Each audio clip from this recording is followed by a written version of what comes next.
साथियों नमस्कार। आज हम ईपीएस 95 पेंशन के बारे में जो नई अपडेट है उस पर बात कर रहे हैं। ऐसा देखा जा रहा है कि दिनों दिन हमारे पेंशन का मुद्दा उठाने के लिए विपक्ष के सांसद सभी एकजुट हो रहे हैं और डेली कोई ना कोई सांसद इसमें जुड़ रहे हैं। और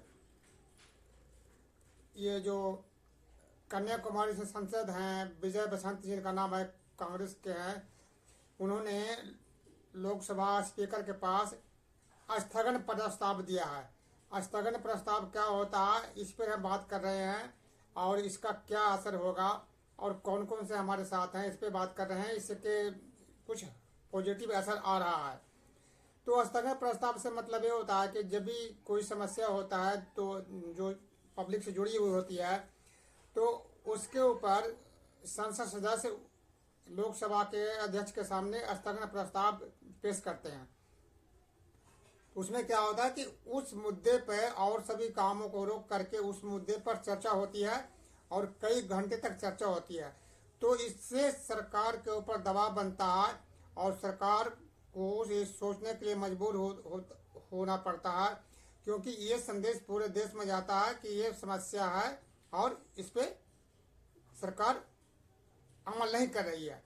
तो इसी को ध्यान में रखते हुए जो विजय बसंत ने जो स्थगन प्रस्ताव दिया है उसके लिए कम से कम तो 50 सांसदों का उस पर हस्ताक्षर होना चाहिए, जो कि हो चुका है। और स्थगन प्रस्ताव एक तरह से लोकसभा के स्पीकर के पास गया है। इसमें आपको जो संसद जो है उसमें है सुप्रिया सुले हैं, जगदम्बिका पाल हैं, हेमा मालिनी हैं, पंकज चौधरी, रमेश चंद्र, संतोष कुमार गंगवार, या इस तरह से दक्षिण भारत के और महाराष्ट्र के बहुत सारे सांसद हैं जिन्होंने ईपीएस मुद्दे पर सदन में को उठा रहे हैं और वो हमारे साथ हैं। और ईपीएस 95 में जो 7,500 प्लस डीए जो करने की मांग उठी है इसके लिए सरकार पर दबाव बनाया जा रहा है और हर कोई अपने अपने तरह से प्रयास कर रहे हैं। संभव है यदि स्थगन प्रस्ताव होता तो इस पर विस्तार से संसद में चर्चा होगी और इसके लिए कैबिनेट मंत्री को उनको इस पर जवाब तलब देना पड़ेगा। तो इससे हमारे जो पेंशन है उसको लागू करने में सरकार तो ऐसे भी सक्रिय हो रही है। जब स्थगन प्रस्ताव लाया गया है तो इसमें मोदी सरकार इसमें ईपीएफ के संगठन के जो चीफ को और कैबिनेट के जो इनकी मीटिंग है इनसे इन्होंने सलाह मशविरा करना शुरू कर दिया है और इन तरह से एक तरह से इन पे सिरदर्दी बनी हुई है। तो निश्चित ही सरकार इसको पर अमल कर रही है और संभव है इस पर कोई समाधान निकल जाए। तो अब ये जो स्थगन प्रस्ताव दिया है इसमें स्पीकर के ऊपर है कि वो प्रस्ताव को चर्चा के लिए अनुमति देते हैं या नहीं देते हैं। हालांकि संसदों ने तो अपनी तरफ से प्रस्ताव दे दिया है। अब ये अधिकार क्षेत्र में है लोकसभा के स्पीकर का कि इस पे स्थगन प्रस्ताव पर चर्चा करवाते हैं या उसको नहीं करवाते हैं। ये बातें उनके ऊपर है। यदि चर्चा होती है तो हमारे सबके लिए असर पॉजिटिव होगा। और अभी तक जितने भी सांसदों ने ईपीएस 95 का मामला उठाया है इस पे उन्होंने मोदी जी पे कटाक्ष किया है। मोदी जी का ये कहना है, उन्होंने ये संसद में ये कहा है कि हमने किसी को कुछ मांगने पर नहीं दिए हैं, हम तो अपने आप देते हैं। उन्होंने ये कहा कि जब 2014 में वो आए थे तो किसी को 50 रुपये, किसी को 200, किसी को 250 पेंशन मिलता था। तो उनको लगा कि ये तो बहुत ही गलत बात है, जितने का इनको पेंशन मिलता है उतने तो इनको रिक्शा किराया लग जाता होगा। और उन्होंने मोदी जी का कहना है कि ये बातें को उन्होंने समझा और उन्होंने बगैर किसी यूनियन के संगठन के दबाव के कोई उनके पास कोई मांग पत्र नहीं था, किसी ने उनको कोई पेंशन के लिए बढ़ोतरी के लिए मांग नहीं किया था, फिर भी हमने मिनिमम पेंशन 1,000 रुपया कर दिया। ये कहना मोदी जी का है। अब इतनी इसमें कितनी सच्चाई है कितनी झूठ है वो आपको मैं आगे बता रहा हूँ। अभी भी ईपीएस संगठन के हिसाब जो रिपोर्ट आया उसके अनुसार अभी भी 36 लाख के आसपास पेंशनर ऐसे हैं जिनको अभी भी 1,01,000 से कम पेंशन मिल रहा है, जबकि 1,000 पेंशन मिनिमम कर दिया गया। अब वो क्यों मिल रहा है, कैसे मिल रहा है, इसके बारे में तो ये ईपीओ वाले बताएंगे कि आखिर इसमें कहाँ कमी रही है। इसके बारे में वो बताएंगे जब विस्तार से इस पर चर्चा होगा। तो अब बात रही मोदी जी की, जो मोदी जी ने ये कहा कि बगैर हम किसी को मांगे हुए 1,000 रुपये बिना पेंशन दे दिया, ये इनकी बातें सरासर गलत है।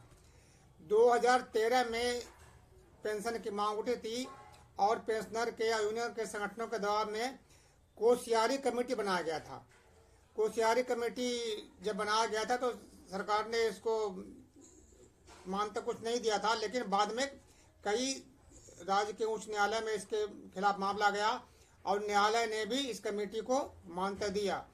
तो 2013 में ही कोश्यारी कमेटी ने केंद्र सरकार को 3,000 रुपये मिनिमम पेंशन प्लस मेडिकल की के साथ जोड़ने की और सिफारिश किया था, महंगाई भत्ता के साथ। और मेडिकल की सिफारिश 2013 में ही कोश्यारी कमेटी ने किया था। ये बातें संसद में उठाया है और ये बातें बताया है कि ये है। अब बताइए कि मोदी जी तो ये कहते हैं कि हमने बगैर किसी को मांगे हुए ही 1,000 रुपया मिनिमम कर दिया, जबकि ये बिल्कुल पूरी तरह से गलत है। लोकसभा में ही आप देखिएगा तो कई सांसदों ने ये बात बताया है कि कोश्यारी कमेटी की मांग जो है कि 2013 में ही सरकार के पास गया था, लेकिन तब से वो अभी तक लंबित है। न तो ईपीएफओ ने और न ही पेंशन सरकार ने इस पर कोई अमल किया है। तो ऐसी स्थिति में मोदी जी का कहना कि हम बिना मांगे हुए 1,000 रुपये पेमेंट कर दिए हैं, मिनिमम पेमेंट कर दिए हैं, ये बिल्कुल पूरी तरह से झूठ और बकवास है। ऐसी बात नहीं है। 2013 से ही ये डिमांड है और कमेटी ने 3,000 मिनिमम पेंशन की लागू करने की घोषणा 2013 में किया था। अब 2025 है तो उसके हिसाब से तो 7,500 पेंशन की मांग जो किया जा रहा है वो बिल्कुल सही है। कई माननीय सांसदों ने तो जो संसद में आवाज उठाई है वो मिनिमम पेंशन कम से कम 9,000 रुपये करने की मांग किया है। क्यों कि जिस तरह से महंगाई बढ़ रही है उस हिसाब से तो बहुत कुछ कम है उनके लिए। जब देखने की बात है, जब दिल्ली में चुनाव हुआ तो मोदी जी ने बड़े चौड़े होकर कहा कि हम पेंशनरों को दिल्ली में, ये दिल्ली का नाम नहीं लिया, उन्होंने बोला कि पेंशनरों को मिनिमम 2,500 रुपया दे रहे हैं। अब बताइए कि ये उनको दे रहे हैं जिनका किसी तरह का कोई एक पैसे कटा नहीं है, कोई फंड नहीं, कुछ नहीं। उनको उन्होंने मिनिमम 2,500 रुपया की घोषणा किया।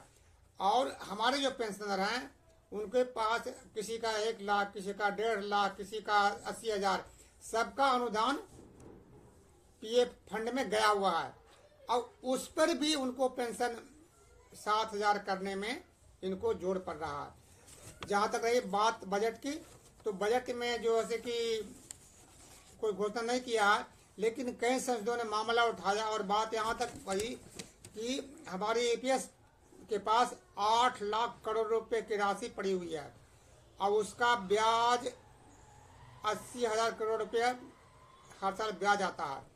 तो ऐसी स्थिति में सरकार यदि पेंशनों को दरों की मांग रखती है और 7,500 प्लस महंगाई के साथ उसको जोड़ती है तो ये कोई बहुत बड़ी बात नहीं है। इससे सरकार को कोई बहुत ज़्यादा वजन नहीं पड़ेगा, सिर्फ सरकार की इच्छा शक्ति की कमी है।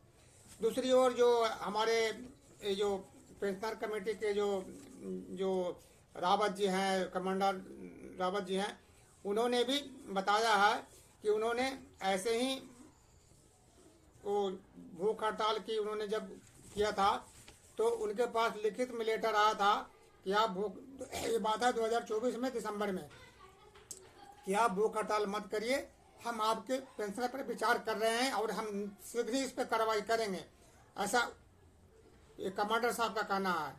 तो तब जाकर उन्होंने भूख हड़ताल के वापस ले लिया था। तो जब सरकार सब तरह से आश्वासन दे रहा है, देने के बाद भी यदि आप अपनी बात से मुकरती है तो इसका मतलब है कि सरकार को आम जनता की कोई फिक्र नहीं है। इन्होंने जो अभी जो बजट में जो बढ़ा दिया है सरकारी नौकरी करने वाले के, इनको तो जैसे कि इनकम टैक्स में 12 लाख का छूट दिया है, यानी जो 1 लाख रुपये हर महीने कमाता है उनको कोई टैक्स भरने की जरूरत नहीं है। लेकिन हमारे जो बुजुर्ग पेंशन लोग जो लाखों रुपया इनका फंड ऑफिस में जमा है, अब उनको पेंशन बढ़ाने के लिए इनके पास वो नहीं है। फिर भी सर आप जो ये सामने जो स्थिति है अभी सरकार के पास है, सरकार ने ये माना है और सरकार इस पर तेजी से काम भी कर रही है और संभव है कि इस पे सरकार कोई ना कोई फैसला लेने को मजबूर होना पड़ेगा और पेंशन बढ़ेगी। ऐसा जो अभी जो स्थिति है संसद में जो डिमांड चल रहा है और जिस तरह सरकार दबाव में है, अब आने वाले टाइम में और भी संसद इससे जुड़ेंगे तो निश्चित ही आगे समस्या का समाधान नजर आ रहा है और उम्मीद है कि इससे हम लोग को फायदा होगा। लेकिन बाकी अभी जो बहुत से वीडियो बना के आपको जो ये कह रहे हैं कि ये लागू हो गया, अप्रैल से लागू होगा, ये सब कोरी बकवास है, ऐसा भी कुछ नहीं है। मगर यह है कि इस पर चर्चा जोर शोर से चल रहा है और संभव है कि आगे इस पर कार्रवाई हो जाए और पेंशन में बढ़ोतरी हो जाए। कमांडर अशोक रावत जी भी इस पर लगे हुए हैं और सभी संगठन इस पर लगे हुए हैं और इसलिए संभावना है कि हमें इसका जल्दी ही कोई पॉजिटिव व्यू मिलेगा। तो दोस्तों यदि आपको वीडियो अच्छी लगी तो ये आप लोग की एक बात आप बता दूं कि आप लोग की सक्रियता भी जो है ना सोशल मीडिया पर, ये बहुत काम आ रहा है, पूरे लोग देख रहे हैं। तो आप लोग इसे ध्यान से इस पे यदि अच्छा लगे वीडियो तो कमेंट्स भी करिए और लाइक भी करिए। सब यदि पहली बार देख रहे हैं तो सब्सक्राइब करिए और जैसे भी पेंशन को लागू होने के बारे में कोई पक्की खबर आएगी आपको निश्चित ही हम बताएंगे। जय हिंद।